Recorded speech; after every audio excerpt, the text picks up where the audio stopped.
Sa amin, pinakamalaking achievement sa Pilipinas ay ang nakulong si Digong. Yan ang pinakamalaking achievement ni Marcos sa kasaysayan ng Pilipinas. Ang pinakamalaking nagawa ni Marcos na hindi kayang tumbasan ng ninumang presidente ng mga nakalipas na presidente ay ang mapakulong ang mastermind sa mafia sa Pilipinas. Diba? Yan ang pinakamalaking achievement namin bilang taga-suporta kay Marcos. Ang mapakulong ang pinaka-dragon, no, na hari sa mafia at sindikato sa Pilipinas. Yeah? Kaya mga DDS, kahit magsirko balintong kayo dyan sa kakabas nyo kay Marcos, hindi kami piktado. Kasi bakit? Hindi kami nagmamakaawang palayain. Yung tatay ninyo, mamamatay na lang, hindi pa rin nakakauwi. Yan ang totoo. Walang nawawala sa amin kasi bakit? Wala namang nakulong sa amin eh. Kayo, malaki ang kawalan ninyo. Hindi nyo ba naaalala? Nung panahong nahuli si Digong, ganito kayo. Nung nahuli si Digong, ganyan kayo. Si Sara na lang ang natira, si Pulong, si Baste, dagdag pa si Kite, tumagilid lalo. Tapos ngayon napasok pa si Sara sa kontrobersya kay Madriaga, tumagilid lalo. Tapos napasok pa si Pulong dyan sa flood control, mas lalong tumagilid. Si Kitty na lang at si Basti, anong gagawin ni Kitty at ni Basti? Di nyo ba alam? Ganon kayo noon, nung hindi pa nakulong si Digong. Nung nakulong si Digong, ito kayo. Tapos ngayon sumabit si Sara sa impeachment. At kay Madriaga, eto siya Tapos susunod pa si Pulong sa 51 billion, eto siya Ganito na lang kayo. Si Kitty, bulaklak lang yan. Hindi naman yan pwede tumakbo dito kay American citizen yan. Ganon kayo. Ganyan na lang si Basti na lang mag-isa. Diba? Ganon na lang kayo mga DDS. 5 yung idol nyo noon. Unti-unti na kayong nalalanta ngayon. Tandaan nyo yan. Bulaklak kayo noon na may 5 petals. Nahuli si Digong na kulong. 4 na lang. Si Sara na impit sa Kongreso. May kaso, nakabinbin, sangkaterba, sabi ni Amy, walang lusutan kung may anomalya man. Tapos kay Madriaga ngayon, gumano na siya. Yung bulaklak na yung may 5 pillars. May 5 petals. 3 na lang. Kumukutit-kutitap na yung isa. Malalanta na. Sumunod pa si Pulong sa January. Kakasuhan pa ni Trillanes sa 51 billion flood control. Potang ina. Gumano na. Tapos si Kitty, bulaklakin lang.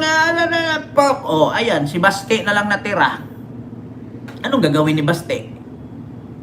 Tapos tinadtad pa ngayon ng krimen ang Davao, nag-ala Spider-Man yung adik, yung naglalakad, binaril. Tapos yung minartelyo yung baker na sales lady sa bakery. Tapos natimbog sa droga yung mga taga Davao. Wala! Wala na kay Alindog. Sa madaling salita, wala na kayong amor. Wala na kayong amor mga DDS. Ano pang pinaglalaban ninyo? Tapos mangangarap pa kayo ngayon na si Sara 2028 manalo. Putang ina. Para kayong binangungot na nagising. Para kayong binangungot na gising. Di ba may kasabihan tayo, pag nasubra sa busog, bangungutin kayo. Walang kain, binangungot, kakaiba. Mga DDS. Alam nyo yon? Di ba ang kasabihan, dapat bangungutin ka pag sobra kang busog? Pero yung mga DDS, binangungot kahit gutom. Di ba? Sa madaling salita, lata kayo. Wala na kayong carrots. Kung sa ano lang, sa mga elements, wala kayong mga carrots. Lata kayo na pag inupakan ganyan, yupi. Maingay lang kayo, pero pag tinitimbang kayo, singgaan kayo ng bulak. Ganun yun. Mga DDS, imagine ninyo, dapat pag binangungot ka, busog. Pero mga DDS, binangungot kayong gutom. Gutom yan. kulang sa kaalaman, kulang sa pang-iisip, kulang sa kain, binangungot ng gutom. Ganyan ang mga DDS. Itong video kong to, kakalat na naman to sa Facebook at sa TikTok. Sa mga nanonood sa akin ngayon, ang mga DDS binangungot ng gutom. Bakit? Nangarap sila si Sara daw, 2028 president. Simula nung si Digong hinole, 4 na lang natira. Na-impit sa Congress, may kasong katerbang patong-patong, yuko si Sara. Sumunod pa si Pulong, kakasuhan ng 51 billion. Dalawa na lang, si Kitty at si Basti na lang. Si Kitty, bulaklak lang naman yan. Si Basti na lang natira. Tapos ngayon, ano nangyari sa Davao? Safe daw. Sunod-sunod krimen. Ganun kayo, DDS.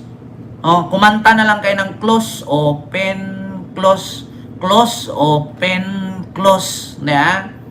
Ganun yung idol ninyo. Wala ng mga alindog, wala ng amor.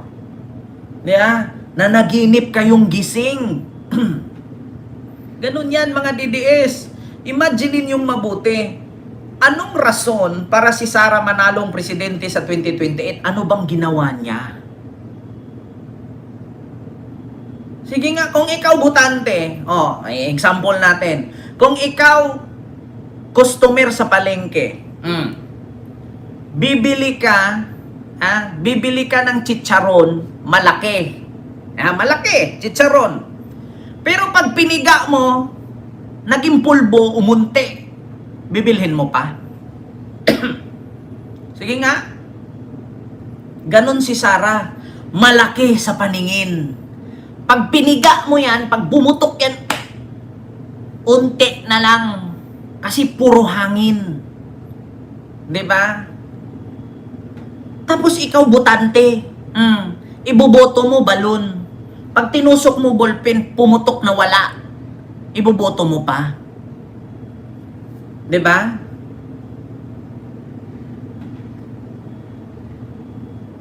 Para kayong uminom ng buko juice na nilagyan ng magic sugar. Buko ito, buko. Natural buko 'yan. Bakit saan kayo nakakita ng sabaw ng buko matamis? Tapos ilang araw nang nakatingga dyan sa bangketa. Lalagyan ng magic sugar, iinumin mo, wow, buko, matamis. Diba? Magic sugar lang nagdala. Hindi nyo pa rin ba gets, mga DDS? Hindi nyo gets yung paliwanag ko? Ito. Nakakita kayo ng cotton candy? Di ba ang laki-laki? Di ba pag ginanon mo, nawawala? Ganon si Sara. Sa panaginip niya, ang laki-laki niya, para siyang cotton candy. Pag piniga mo yan, putang ina. Ganito na lang siya. Alam nyo, hindi nyo pa rin bagets, mga DDS? Bukod sa cotton candy, bukod sa balloon, bukod sa sabaw ng buko. Isang example ko, si Sara Duterte, parang pandesal yan. Titignan mo malapad. Pag piniga mo, hangin lang laman. Kita nyo pandesal? Di ba ang lapad niya, ganon? Tagdos isa. Pag ginanon mo yan, putang ina, sing laki na lang ng daliri. Bakit? Nasubrahan sa baking at yeast. Kaya nasubrang alsa. Nung niluto, lumubo. Nung piniga, sing laki na lang ng lalaki. Di ba? Ang dami ko ng example, hindi nyo pa rin ba na-gets, mga DDS? Bukod sa balon, bukod sa cotton candy, sabaw ng buko na matamis na puro magic sugar, pandesal, ano pa ang mga example kay Sara? Ano pa may example kay Sara? Alam niyo mga DDS, makukuha yan, example na yan sa rally. Mag-rally kayo ng puro DDS, huwag kayong sumali sa Iglesia ni Cristo. Tignan mo nga si Kibuloy, 7 million miyembro. Noong nag-rally, hindi nga umabot 1,000. Bayad pa iba. Hinahakot pa. Diba? Yun mga kababayan. Sa madaling salita, sa mga atat na may makulong, Bakit sa panahon ni Digong hindi kayo nagsisigaw-sigaw? Wala namang naipakulong ni isa. May imik ba kayo? Sa panahon ba ni Digong may nakulong na korap? Wala. O ba't hindi kayo nagsiiyakan? 'Di ba? Alam nyo si Sara, parang pansit yan. Bakit? Na puro pansit, walang sahog. Alam nyo yun si Sara, parang panindang pansit sa karinderya yan. Bakit? Bakit? Try nyo bumili ng pansit sa karinderya. Mas marami pa yung pansit kaysa sa sahog. Diba? Ganun kayo mga DDS. Maraming kwento, pero walang katuturan. Ganun yung katotohanan. Maniwala lang ako DDS na manalo si Sara sa 2028 kung ang 3-in-1 na kape ay pwede nyong ihiwalay. Ihiwalay nyo yung kape, ihiwalay nyo yung gatas, ihiwalay nyo yung asukal. Pag nahiwalay nyo yung 3 layer na yan, mananalo si Sara. Kung hindi, wag na kayo umasa. Diyos ko, napakasimple lang yan eh. Ikaw, practical ka na tao, mga kababayan. Alam mo na ang bigas NFA, bibilhin mo pa? Bibilhin mo kung wala ka talagang pera. Pero kung meron ka naman pambili, bakit ka bibili ng NFA? Diyos ko, pagkatapos mong kumain bukod sa utot ng utot ka, dighay ka pa ng dighay, gikabuhi ka na pala. Si Sara parang bigas na NFA yan. Mura sa paningin. Pero nakakakabag. Di ba? Totoo yan. Bakit may pera ka 100? Mayroong bigas na tag 25 ang kilo versus 50. Sa 25, 4 na kilo na mabibili mo. Sa 50 kilo, sa 50 per kilo, 2 kilo lang sa 100. So, kung ako, ang tatanungin, doon ako sa 4 na kilo, 100 o 2 kilo, 100? Doon na lang ako sa 2 kilo, 100. Bakit? At least, ang pagkain ko at pagtulog ko, malumanay. Kasi kung doon ka sa 4 na kilo, 100, bago ka matulog, gumaganon, gikabuhi. Bukod sa gikabuhi, utot pa ng utot. Ganon si Sara. Sa madaling salita, yan yung mga mumurahin. Ang sarap murahin. Walang kwenta. Diba? Ganon yon mga kababayan. Ang dami ko ng example mga DDS. Sa bagay, hindi naman kayo makaintindi. Diba? Kasi bubunga naman kayo. Diba? Mga DDS, tigilan nyo yung mga nararamdaman ninyo. Gutom lang yan. Diba? So yun lang mga kababayan, yung ating live ngayon. Hindi ko masyadong habaan. Naku, pag may mga DDS na naman yung mga DDS, yung mga utak niyan boneless. Diba? Yung mga DDS, yung utak nila boneless. Parang si Sara. Alam nyo, daing, sa Bisaya, bulad. Ang daing, sa Tagalog, binababad sa suka na may paminta, may sibuyas, may bawang, nasa sayo kung ano ilagay mo. Tapos, sa kanya daw, ang daing, sa Bisaya, tuyo. Sabi ko, hala, ang daing, hindi kaya yung binibilad. Tapos, ang pandesal, hindi ordinaryong palaman. Putang ina. Parang ayaw ko na sa earth. Daing, palaman sa pandesal. Putang ina ka, Sara. Saan planeta ka ba nanggaling? Tang ina mo, may panibago ka na namang recipe. Putang ina, daing, palaman sa pandesal. Tang ina mo, sino ba teacher mo ng sino ba teacher mo? Diba? Saan galing planeta ka? Daing, palaman sa pandesal. Tapos, daing na boneless. Walang buto. Putang inang yan. Daing na boneless, walang buto. Tang ina mo. Di po Muga ka, animal ka, Sara. Anong klaseng pang-iisip meron ka? Sabi nga ni Montulpo, may diferensya ka sa pang-iisip. Ay, naku. Ako naiintindihan ko, yung yung palabas ngayon, yung kalaban ni Vice Ganda, yung I'm perfect ba yun? You're perfect, no? Yung dalawang may syndrome. Naintindihan ko.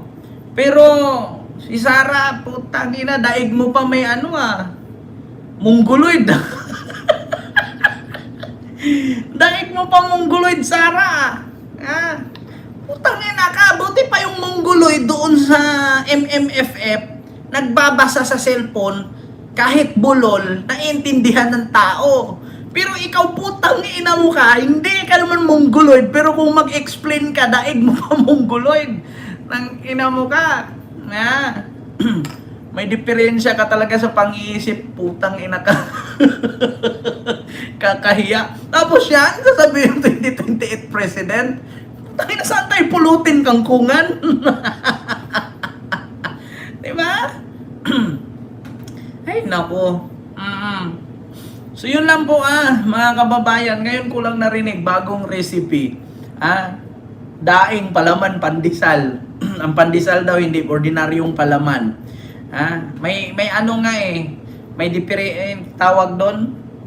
Ano sabi ni Montulpo na hindi ko makalimutan? May diferensya sa pang-iisip. Ay ano ba 'yon? Ano ba yung sabi ni Montulpo? Hindi yung diferensya may kapansanan. Si Sara daw may kapansanan sa pag-iisip. Biruin mo yan sa dami-dami sa parte ng katawan na may kapansanan, isip pa. Di ba? May kapansanan sa pag-iisip. Utragis na yan. Si Montulpo na nagsabi niyan. Si Sara, may kapansanan sa pag-iisip. Putang ina, inimagine ko kapansanan. Di ba yan yung mga mongoloid? May mga, di ba? Yan yung kapansanan. Pero sa isip, putang ina.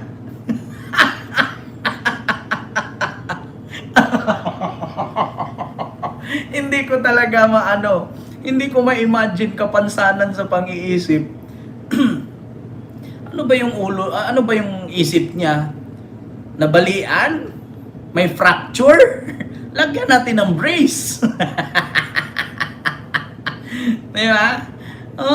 Sayang ang ganda, wala naman utak. Naku, Ma'am Ginger Tea, bukod sa maganda, amoy putok naman. Wala rin. Di ba? Ano mo, ganda mo, bobo ka na. Maganda ka nga, amoy putok ka pa. Wala. Ay, Diyos ko. So, yun lang po mga kababayan. Mag-ingat po kayo palagi at maraming salamat po sa inyo.